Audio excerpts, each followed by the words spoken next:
असते. ज्याला वास्तव स्वीकारणे चांगले जमते तोच मनुष्य आपल्या आयुष्यात सदैव यशस्वी होतो.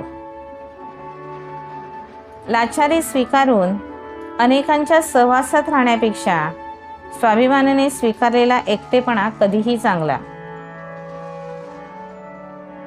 स्वतःचं अस्तित्व निर्माण करायला वरवर राहून चालत नाही, तर तळाशी जाऊन आव्हानांना भेदून शून्यातून विश्व निर्माण करावं लागतं. यशस्वी सधन आयुष्यापेक्षा समाधानकारक आयुष्य अधिक महत्त्वाचे असते. राग मनात धरून ठेवणे म्हणजे विष पिणे आणि दुसऱ्याच्या मरणाची अपेक्षा करण्यासारखे आहे. तुम्हाला जे मनात वाटते ते तुम्ही करा. तुम्हाला जे आकर्षित करते ते